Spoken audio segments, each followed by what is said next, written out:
Most stories about omegas speak of their intoxicating scent, that honeyed perfume that drives alphas wild with desire. But Lyra Ashwood's story began with the absence of scent, a void where nature's most primal call should have lived. She stood in the healer's workshop at dawn, grinding bitter thorn root into powder with practiced precision. The paste, when applied beneath her collarbones each morning, masked every trace of what she truly was. Over a decade of this ritual, over a decade of calculated deception that had kept her alive in a world where unclaimed omegas rarely survived past their first heat. The irony wasn't lost on her. She who possessed the rarest omega bloodline in existence, pretending to be a beta healer in the Crimson Ridge Pack. She who should have been treasured, protected, fought over, instead chose invisibility. Because Lyra knew something the world had forgotten. Sometimes the greatest power lies not in being claimed, but in remaining free. Outside, the pack stirred to life. Warriors headed to training grounds, their growls and challenges echoing across the compound. Merchants opened their stalls in the lower village. And somewhere in the stone fortress that crowned the mountain, Alpha King Theron Blackmoon was beginning his day, unaware that everything he believed about his pack was built on a lie she had carefully maintained. The workshop door chimed. Lyra didn't look up from her mortar and pestle, recognizing the hesitant footsteps of Sarah, the baker's daughter. "The usual?" Lyra asked, her voice deliberately flat, emptied of the musical quality that might betray her nature. "Please," Sarah whispered. Another omega seeking suppressants. They came to her because she never asked questions, never judged. How could she, when her own deception ran deeper than any of theirs? As Lyra prepared Sarah's order, her fingers worked from muscle memory while her mind wandered to that night long ago, the night that changed everything. She had been 14, trembling in a cave while outside her family's blood painted the snow crimson. The Wrenclaw pack had come for her mother, one of the last pure-blooded omegas. They hadn't expected resistance. They hadn't expected her father and brothers to fight so fiercely. They also hadn't expected a 14-year-old girl to kill their alpha with a shard of silver glass when he cornered her in that cave. Murder. That's what they would call it if anyone ever discovered the truth. Never mind that he had already slaughtered her family. Never mind that she had been defending herself from a fate worse than death. The law was clear. An omega who killed an alpha, regardless of reason, faced immediate execution. So she had burned her family's bodies to hide their identities, used her mother's final gift, the recipe for perfect scent suppression, and disappeared into the crowd of refugees fleeing the territory wars. Just another orphaned beta seeking sanctuary. "Thank you," Sarah murmured, tucking the vial into her cloak. Lyra merely nodded, but as Sarah turned to leave, she caught the girl's wrist gently.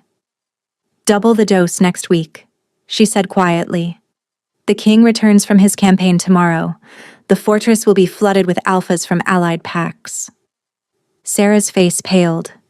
More alphas meant more danger for hidden omegas. "How do you always know these things?" "Because I make it my business to know," Lyra thought. "Because information is the only weapon I have." "Healers hear everything," she said instead. After Sarah left, Lyra returned to her preparations, but her hands trembled slightly. The king's return. She had managed to avoid his direct attention for 3 years, ever since arriving at Crimson Ridge after several years of wandering and hiding. She'd spent 2 years as an apprentice healer before being promoted to full status, carefully maintaining her beta facade. But gatherings like these tested every omega's control. The air would be thick with pheromones, dominance games, and the constant threat of exposure. A memory surfaced unbidden, her mother's voice, soft and urgent in those final moments. "Your bloodline is not a gift, my daughter. It is a target. The Ashwood Omegas carry something ancient in their veins, something that makes alphas lose all reason. Promise me you'll hide. Promise me you'll survive. She had promised. And she had kept that promise through years of careful lies, measured distances, and practiced indifference. She had become invisible, unremarkable, safe. The morning sun climbed higher, and Lyra made her way to the pack hospital where she spent her official hours. The building sat halfway between the lower village and the fortress, serving both common wolves and ranked members. As she entered, she noticed unusual activity, healers rushing about, supplies being organized with military precision. "Ashwood!" Head healer Marcus barked. "Storage inventory! The King's Guard sent word. We're to prepare for possible injuries. Border skirmishes have been bloodier than expected." Lyra bowed her head in acknowledgement and headed to the storage rooms. She preferred tasks like these, away from crowds where someone might notice the careful way she controlled her breathing or question why she never attended pack runs during full moons. The storage room was musty and dim, filled with shelves of dried herbs, tinctures, and medical supplies.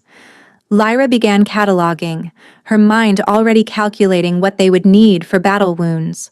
Silver leaf for infection, blood moss for clotting, wolfsbane in precise doses for pain.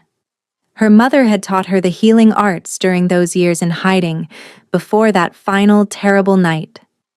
But as she reached for a high shelf, footsteps echoed in the corridor outside, heavy, authoritative, and far too early. The king wasn't supposed to return until tomorrow. The door burst open with such force that several bottles rattled on their shelves. Lyra spun around, her heart slamming against her ribs as she found herself face to face with Alpha King Theron Blackmoon himself, his eyes wild with something between rage and panic, a deep wound visible through his torn armor. Blood soaked through the king's leather armor, darkening his left side. Behind him, 2 guards supported a third between them, the injured wolf's head lolling unconsciously. But it was the king's eyes that made Lyra's breath catch. Not the expected alpha gold of authority, but burning silver, ancient and feral. "Healer," he growled, his voice cutting through her shock. "Poison, northern blade, fix him." He jerked his head toward the unconscious guard. Training overrode fear. Lyra rushed forward, her hands already reaching for the injured wolf. "Get him on the table," she ordered, her healer's authority momentarily overshadowing everything else. "You!" She pointed to one guard. "Boil water. You!" To the other. "Find healer Marcus. Tell him code black. He'll know what to bring." The guards scattered. She was alone with the king and his dying man. Lyra's fingers found the wound. A shallow cut, barely bleeding, but the skin around it was already showing web-like black veins. Shadowbane. She'd seen it once before, in her mother's healing texts. Lethal in hours, curable only if caught immediately. "Hold him down," she commanded, forgetting to whom she spoke. "This will hurt." The king's massive hands pinned his guard's shoulders without hesitation. Lyra grabbed a silver blade from her kit, sterilized it with alcohol, and began cutting away the poisoned flesh. The guard screamed, thrashing despite his unconscious state. "The poison attacks the nervous system first," she explained, working with swift precision. "Pain response remains even when consciousness fades."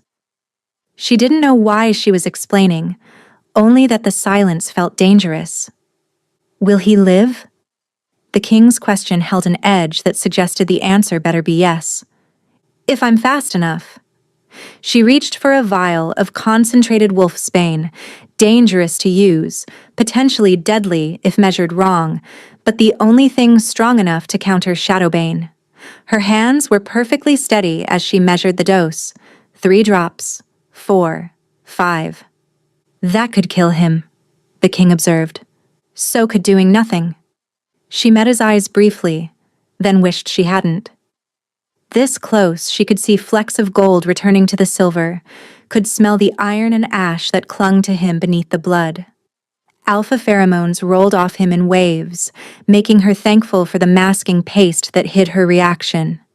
She forced the antidote down the guard's throat, then packed the wound with healing herbs. The black veins began to recede almost immediately. "He'll need monitoring for the next 6 hours," she said, washing blood from her hands. "If he survives those, he'll recover fully."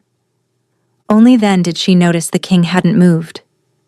He stood perfectly still, watching her with an intensity that made her skin prickle. The silver in his eyes hadn't completely faded. "You're bleeding," she said, gesturing to his side. "It's nothing." "Shadowbane is never nothing." She moved without thinking, reaching for his armor. "Even a scratch can—" His hand caught her wrist, not painfully, but firm enough to stop her cold. "You give orders easily for a beta." The words hung between them like a blade. Lyra forced herself to remain calm, even as her mind raced. Had she been too authoritative? Too confident? Betas could be healers, yes, but they usually showed more deference to an alpha king. "Forgive me, Your Majesty," she said, lowering her gaze in calculated submission. "In healing emergencies, I sometimes forget protocol. The patient becomes all that matters." He released her wrist slowly. "What's your name, healer?" "Lyra Ashwood." Something flickered across his face. Recognition? Impossible. The Ashwood name had died with her family. She'd been careful to present it as a common surname, nothing connected to the legendary Omega bloodline. "Ashwood," he repeated, tasting the name. "You've been with the pack 3 years?" "Yes, Your Majesty.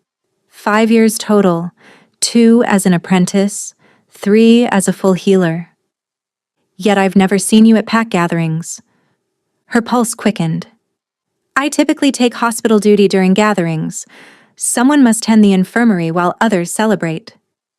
"How convenient." His tone was unreadable. "Remove my armor." It wasn't a request. Lyra's fingers trembled slightly as she worked the buckles and straps.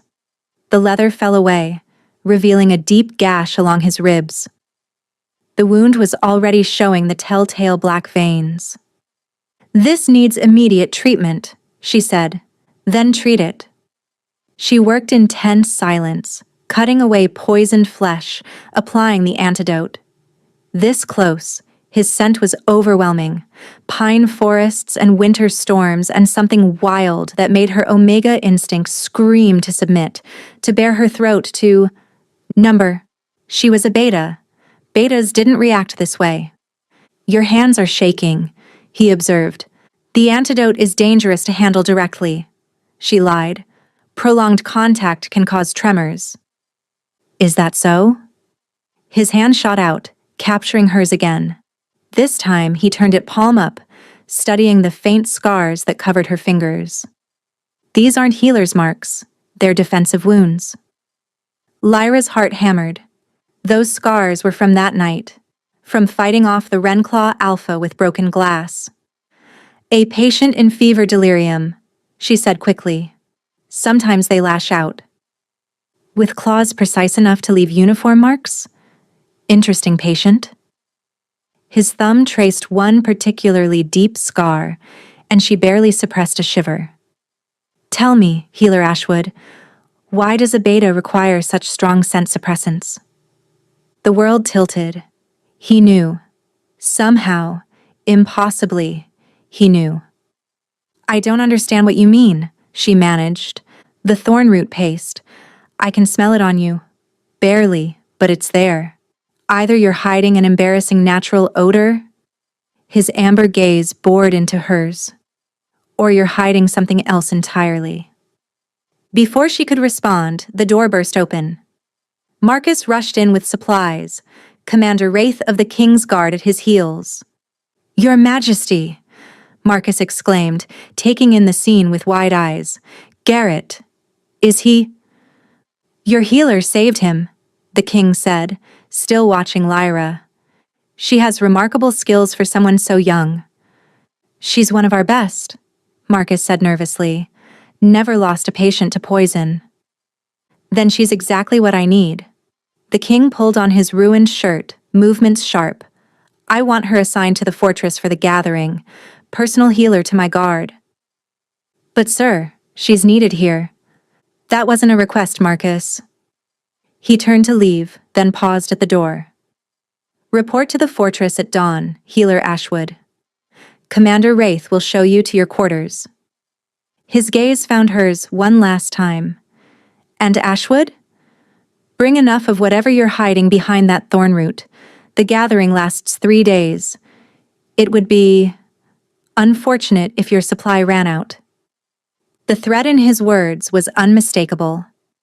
After the king departed, Marcus rounded on her immediately. What did you do? He demanded. The king doesn't notice healers. He certainly doesn't reassign them personally. I saved his guard's life. No, before that. He was watching you like... Marcus's eyes narrowed. And what did he mean about thorn root? I use it for joint pain. The mountain cold aggravates old injuries. Marcus clearly didn't believe her, but Garrett groaned on the table, drawing his attention. While he tended to the guard, Lyra slipped out, her mind churning. 3 days in the fortress. 3 days surrounded by dominant wolves who would kill her if they discovered the truth. And worse, 3 days under the direct observation of a king who already suspected. She needed help. That evening, Lyra made her way to the lower district where the pack's outcasts gathered. The tavern she entered was thick with smoke and unwashed bodies. In the corner booth, exactly where she knew he'd be, sat Finn. To everyone else, he was a drunk beta who'd lost his rank after a failed challenge. To Lyra, he was the only other person in Crimson Ridge living a lie. She'd discovered his secret 2 years ago.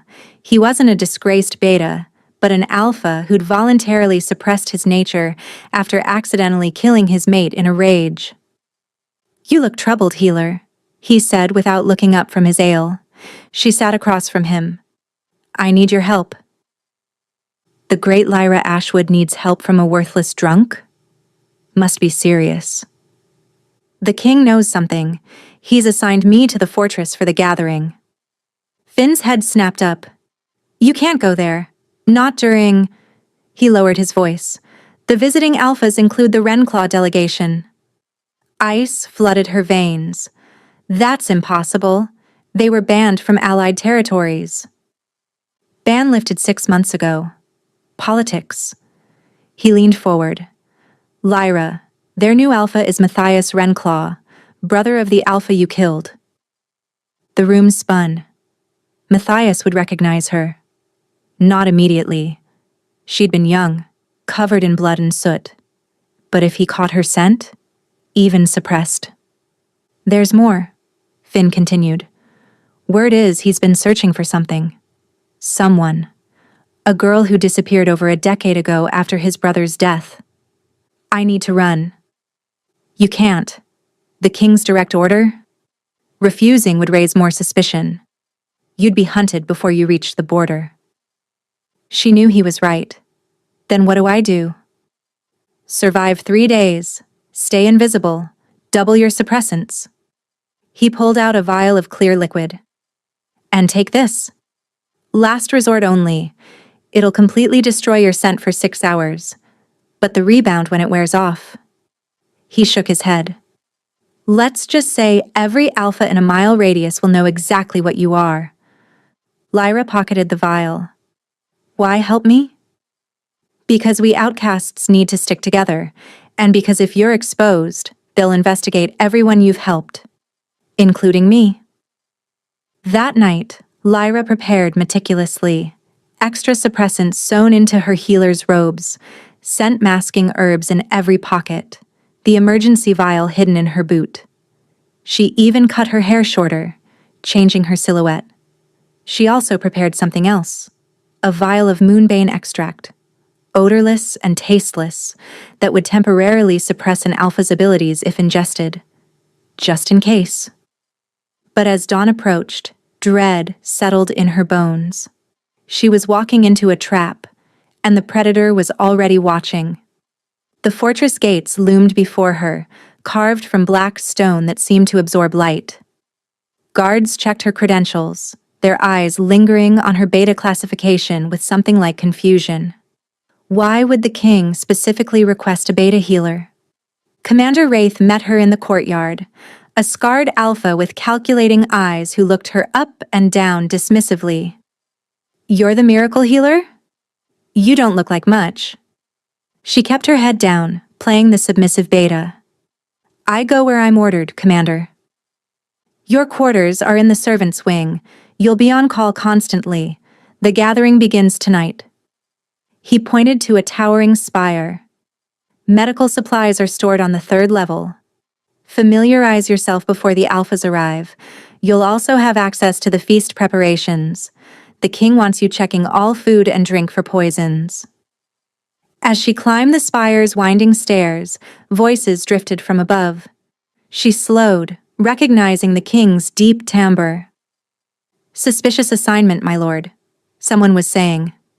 "A beta healer with no military experience?" "Sometimes the best hunters hide in plain sight, Darius," the king replied. "And sometimes prey believes itself the predator." "You think she's a spy?" "I think she's something far more interesting. Watch her during tonight's feast. See how she reacts when the Renclaw delegation arrives." Lyra's blood turned to ice. He was using her as bait. But for what? Did he suspect her true identity, or did he think she was something else entirely? She forced herself to continue climbing, reaching the supply room without encountering them.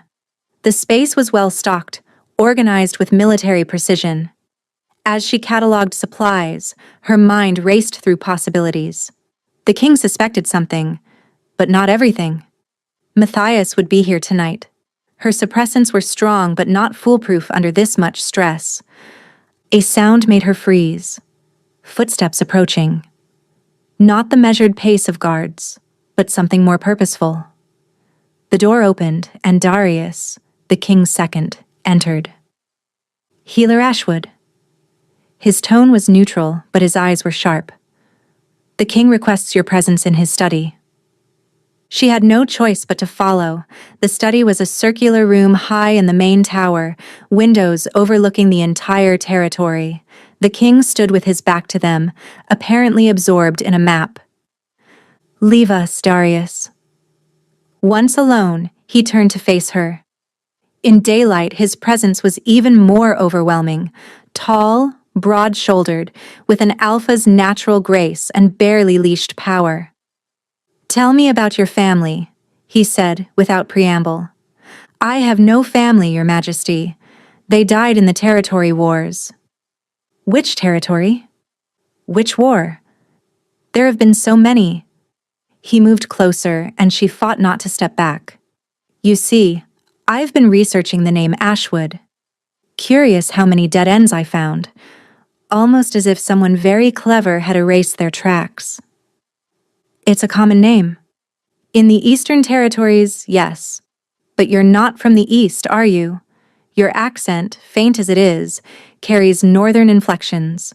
Specifically, Old Silvercrest dialect." Her heart hammered. He'd noticed details she thought she'd eliminated years ago. "I traveled extensively before settling here," she managed. "With no family?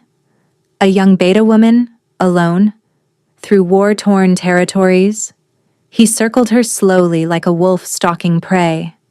"You're either incredibly lucky or incredibly capable. Which is it, Healer Ashwood?" Before she could answer, a horn sounded from the courtyard. The first delegation had arrived. The king's attention shifted, giving her a momentary reprieve. "We'll continue this later," he said. "Tonight, you'll attend the feast. Stay visible. I want to see how our guests react to you." "I'm just a healer." "Nothing about you is just anything." His amber eyes held hers. "Tonight, you're under my protection. Remember that." The great hall blazed with 1,000 torches, their light reflecting off polished obsidian floors like stars on dark water. Lyra stood against the wall with the other servants, watching hundreds of wolves fill the space. Alphas from 7 different packs, their combined pheromones creating an almost visible fog of dominance and aggression. She'd triple-dosed her suppressants, but sweat still beaded on her forehead. Every instinct screamed at her to run, to hide, to submit. Instead, she gripped her healer's bag and forced herself to remain still. The king sat on his throne of twisted iron and bone, dressed in ceremonial black that made his eyes appear almost luminous. He hadn't looked at her once since she'd entered, but she felt his awareness like a weight. "The Wren Claw delegation," the herald announced. Lyra's fingers dug into her palms as Matthias Wrenclaw entered. He looked nothing like his brother. Where the dead alpha had been brutish and crude, Matthias was refined, dangerous in the way of a poisoned blade. His dark hair was pulled back, revealing sharp cheekbones and eyes the color of old blood. Those eyes swept the room and paused on her. Number impossible. She looked completely different. Her scent was hidden. There was no way. He started walking toward her. Panic flooded her system. She couldn't run. That would confirm suspicions. But if he got close enough to really study her? "Healer Ashwood," the king's voice cut through the hall. "Attend me." Relief nearly buckled her knees. She crossed to the throne, keeping her head down, feeling Matthias track her movement. "Your Majesty?" She pitched her voice slightly lower than usual, adding a rasp that disguised its natural tone. "Pour my wine." He held out his goblet, and when she leaned close to fill it, he spoke so quietly only she could hear. "Interesting how Wrenclaw noticed you immediately." "I've never seen him before tonight." "No? Then why is your pulse racing?" His fingers brushed her wrist as she poured, and she knew he could feel her hammering heartbeat. "Why do you smell of fear beneath all those masking herbs?" Before she could answer, Matthias approached the throne. "King Blackmoon, I thank you for lifting our ban." "Political necessities, Wrenclaw, though I trust you'll behave better than your late brother." Something dangerous flashed in Matthias's eyes. "My brother died in territory that now belongs to you." "Territory gained through lawful challenge, after your brother's death left a power vacuum." The king's tone was mild, but Lyra heard the warning beneath. "Ancient history." "Indeed." Matthias's gaze shifted to her. "Your healer looks familiar. Have we met?" "I doubt it," the king answered for her. "Ashwood has been pack-bound since arriving here. Never travels." "Ashwood." Matthias repeated the name slowly, and Lyra saw the moment recognition began to dawn. Not full awareness, but something. "An interesting name. I once knew an Ashwood family. They had a daughter." Lyra's throat constricted. She forced herself to speak. "Common name in the Eastern Territories, Lord Wrenclaw." "Is it?" He stepped closer, and she caught his scent, metal and smoke and old rage. "You have unusual eyes for a beta, silver gray, like moonlight on water." Her mother's eyes, her grandmother's eyes, the eyes that marked every female in the Ashwood Omega line. "Many people have gray eyes," the king interjected, his tone now edged with warning. "You're making my healer nervous, Wrenclaw." "My apologies, it's just, my brother died pursuing someone with eyes like those. I've always wondered what became of her." "Children's tales," the king said dismissively.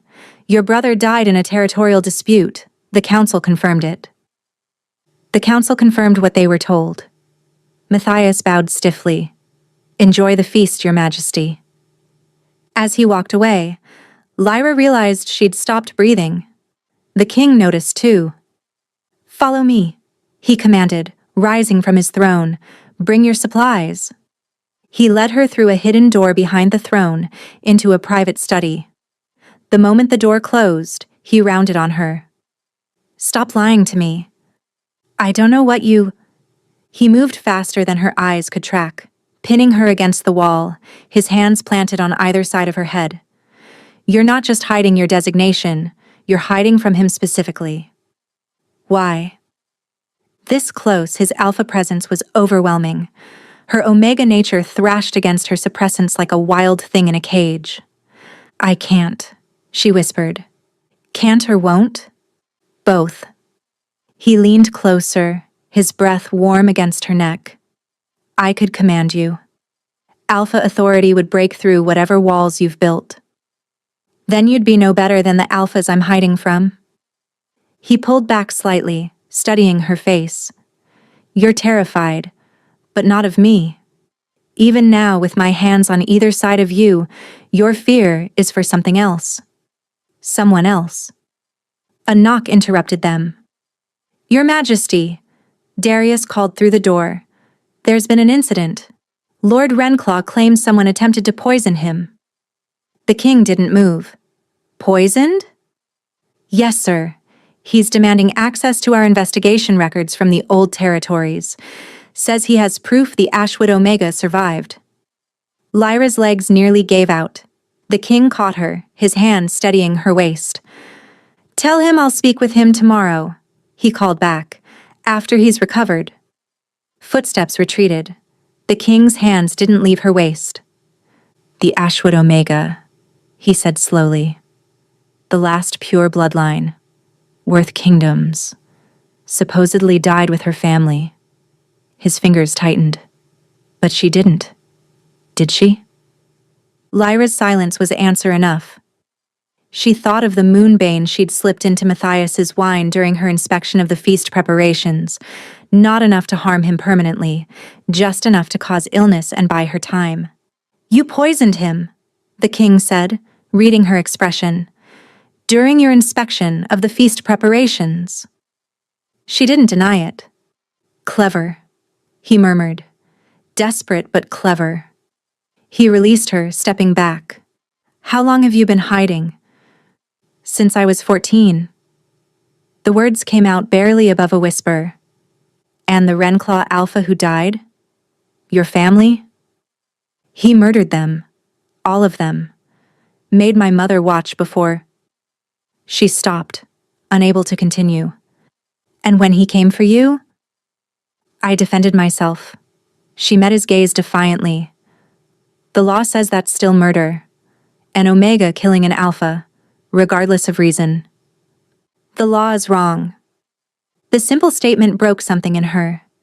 Tears she'd held back for years threatened to fall. You've been hiding in my pack for 3 years, he continued. Under my nose. Why didn't you run when you learned Renclaw would be here? Your direct order. Refusing would have drawn more attention. So you decided to poison him instead? Moonbane, temporary suppression of his alpha abilities. It'll wear off in a few days, but for now, he can't scent designations, can't shift, can't use his strength. The king stared at her. Then, unexpectedly, he laughed. A dark, appreciative sound. You're magnificent. Magnificent? Lyra couldn't hide her shock. I just confessed to poisoning a visiting alpha. You defended yourself against a threat. There's a difference. The king moved to his desk, pulling out a thick folder. Do you know what this is? She shook her head. 3 years of observations. Every gathering you avoided. Every full moon you missed. Every Omega you've helped hide. He set the folder down. I've known something was different about you from the beginning. My wolf knew. That's impossible. The suppressants don't work on mate bonds. The words hung in the air between them. Lyra felt the world tilt. No, she breathed. That's not... We've never even spoken before yesterday. A true mate bond doesn't require words. It doesn't require proximity. It only requires 2 souls recognizing each other. He moved closer, and her traitorous body swayed toward him. My wolf recognized yours the moment you entered my territory. It's been driving me half mad, sensing you but never finding you. You're wrong. But even as she said it, memories flooded back.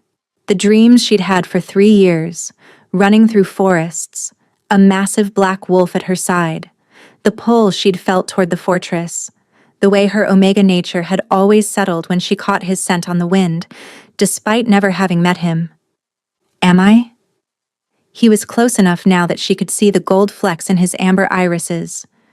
Tell me you haven't felt it. Tell me you haven't dreamed of running with a black wolf. Tell me your Omega doesn't sing when you hear my voice. She couldn't. Because it was all true. It doesn't matter, she whispered. If Matthias discovers what I am, I'll kill him. The casual certainty in his voice made her shiver.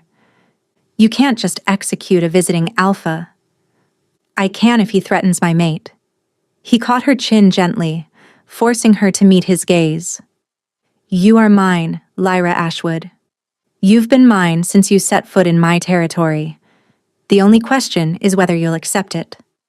My heat, she said desperately. It's coming. The suppressants have been holding it back, but with all this stress, all these alphas, I know. His thumb traced her jaw.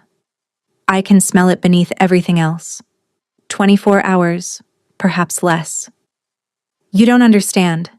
The Ashwood heat isn't normal. The pheromones, they can drive an entire pack into frenzy. My mother told me stories. Wars have been started over an Ashwood Omega in heat. Then it's fortunate I'm not just any alpha. His eyes flashed silver again, that ancient primal color she'd seen when he first burst into the storage room. I'm the Alpha King. My wolf is older, stronger, more controlled than any other. You can't know that. I can. He pulled back slightly. But I won't force this. You have a choice, Lyra.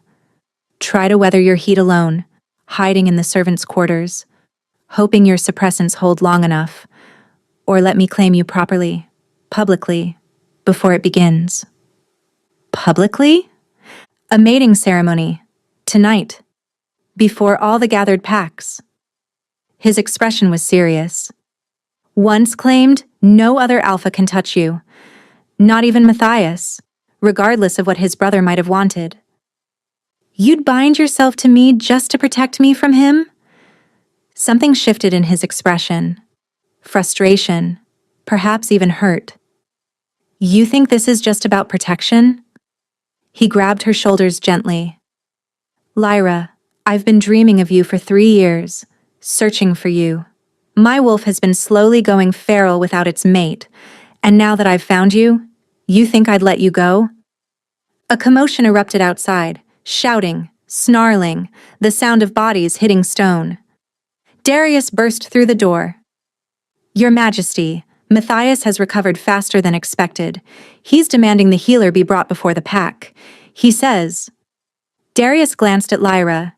He says he has proof she's the lost Ashwood Omega. The king's expression darkened. Proof? A scrap of cloth, preserved from that night. His brother had it on him when he died. It carries a scent, faint, but apparently distinctive to the Ashwood line. Lyra recognized what he meant immediately, a piece of her mother's shawl. She'd wrapped it around herself in the cave, and the alpha must have torn a piece during the struggle. He's demanding she be tested against it publicly, Darius continued.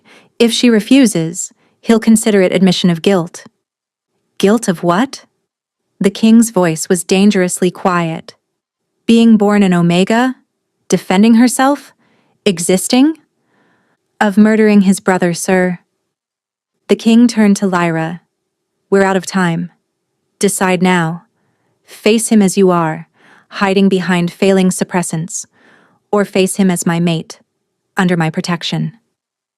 Lyra looked between them, the king offering her everything she'd dreamed of but never thought she could have, and Darius, representing the world that would judge her for crimes of survival. Her heat was coming, Her suppressants were failing. Matthias had evidence. But more than that, she was tired. Tired of hiding. Tired of lying. Tired of being alone. "Call for the ceremony," she said quietly. "But know this. I'm not doing this just for protection. I've felt the bond too. I've dreamed the same dreams. I've loved you from the shadows for 3 years." She met his gaze fully. "I choose you, Theron Blackmoon. Not because I have to, but because I want to." Relief and joy transformed his features. He pulled her against him, burying his face in her hair. "Finally," he murmured. "Finally." "Your Majesty," Darius prompted. "Matthias is gathering support. If we're doing this, it needs to be now." Theron pulled back, his hand finding Lyra's. "Gather the pack. Prepare the ceremonial grounds. And Darius." His eyes flashed silver.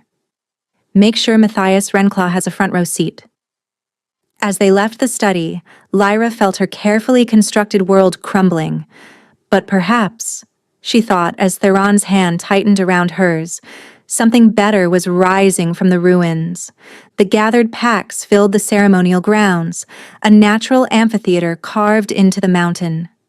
Torches burned in a great circle, and at the center stood an ancient stone altar where matings had been sealed for generations.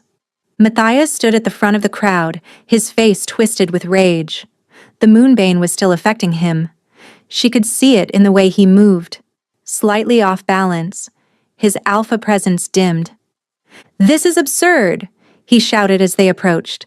"That female is a criminal. She murdered—" "Lord Rendclaw." Theron's voice carried absolute authority. "You stand on my territory, in my ceremonial grounds, interrupting a sacred rite. Choose your next words very carefully." Matthias pulled out the scrap of fabric, holding it high. "This carries the scent of the Ashwood Omega line. Test her against it. Let the truth be known." "The truth?" Lyra stepped forward, and for the first time in 12 years she didn't lower her gaze from an alpha's stare. "The truth is that your brother came in the night like a coward. He slaughtered my sleeping father, my young brothers. He made my mother watch as he killed everything she loved, then murdered her too." Gasps rippled through the crowd. Even Theron's pack, who'd known her as a beta healer, stared in shock. "Lies," Matthias snarled. "The truth," Lyra continued, her voice carrying clearly, "is that when he cornered me, a 14-year-old girl in a cave, he told me I should be grateful, that he was giving me purpose, that an Ashwood Omega belonged to whoever was strong enough to take her." She pulled off her healer's robe, revealing the scars that covered her arms. "The truth is that I fought, and when he tried to force his claim on me, yes, I killed him. With a piece of broken glass from my mother's mirror, the same mirror she'd looked in that morning, never knowing it would be her last." The crowd was silent now, hanging on every word. "For 12 years I've hidden, not because I was guilty, but because I knew the law wouldn't protect an Omega who defended herself against an Alpha." She looked directly at Matthias. "Your brother was a monster, and if you'd found me before tonight, you would have been too." "You admit it then!" Matthias lunged forward, but his weakened state made him stumble. "You murdered an Alpha. The law demands—" "The law is about to change," Theron interrupted, moving to stand beside Lyra. "As Alpha King, I hereby decree that any Omega has the right to defend themselves against forced claiming, regardless of the attacker's designation." Uproar erupted.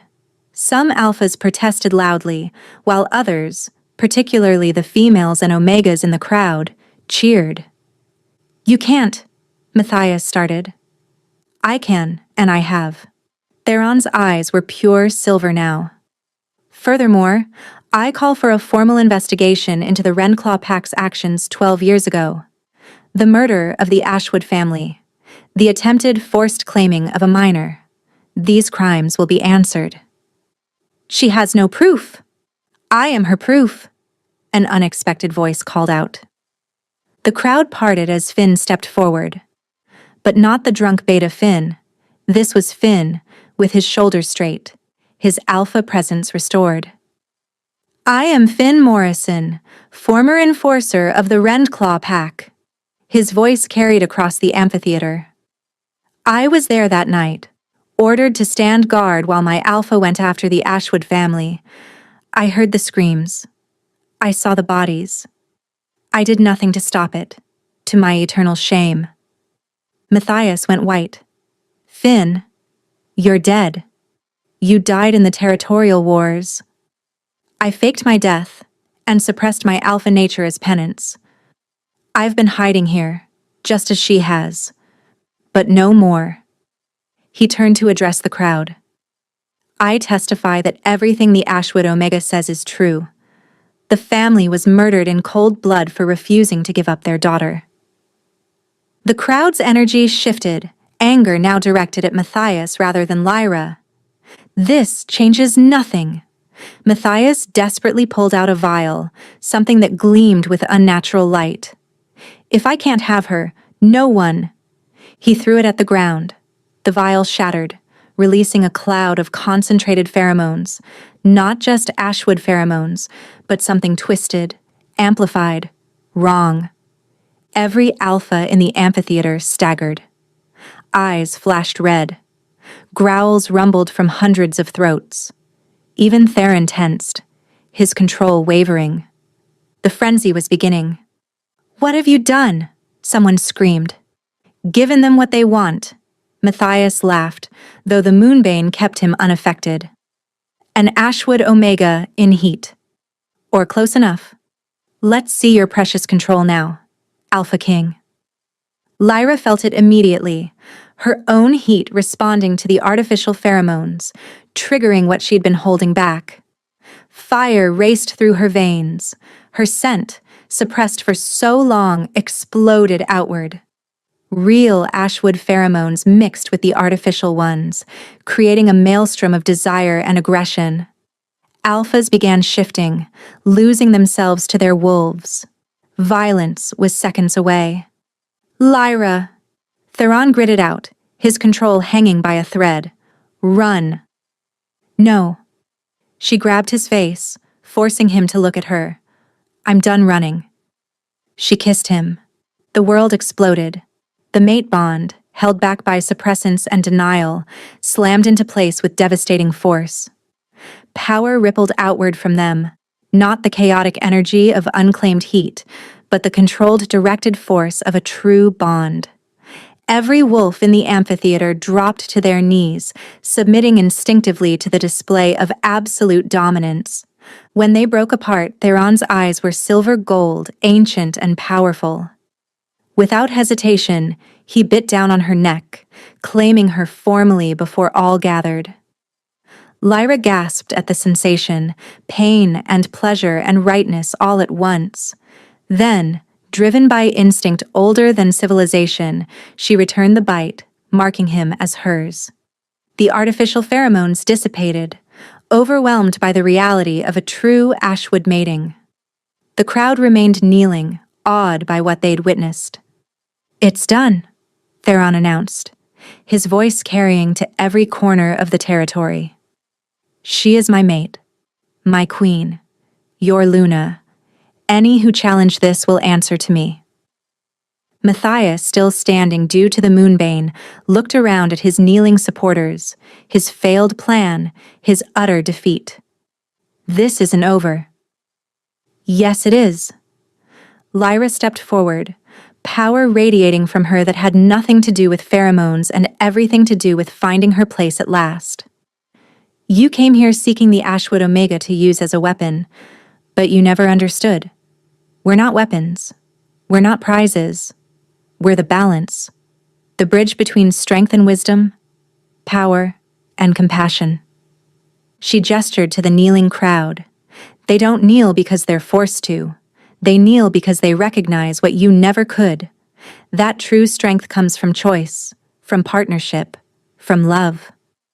Guards moved in to arrest Matthias, his own wolves abandoning him. As he was dragged away, Lyra turned to address the crowd properly. For 12 years, I hid from what I was. No more. I am Lyra Ashwood, last of my line. I am Omega, healer, survivor. And I am mate to your Alpha King. Her voice rang with authority. Rise, all of you, the age of hiding is over. 6 months later, the full moon hung heavy over Crimson Ridge as Lyra stood on the balcony of the royal chambers, her hands resting on her rounded belly. The twins, the healer had confirmed it just that morning, kicked strongly, already showing their Alpha-Omega heritage. The first Ashwood pups in a generation, Theron murmured, wrapping his arms around her from behind. The council is beside themselves with protocols. Let them fuss. These children will know no hiding, no fear. She leaned back against him. They'll grow up in a world where Omegas aren't prizes to be won, but equals to be cherished. The changes had been swift after that night. Matthias Renclaw had been executed for his crimes, not by Theron, but by his own pack, disgusted by the truth Finn had revealed.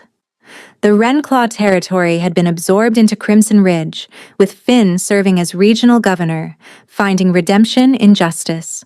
The laws had changed too. Omegas could now defend themselves without legal repercussion.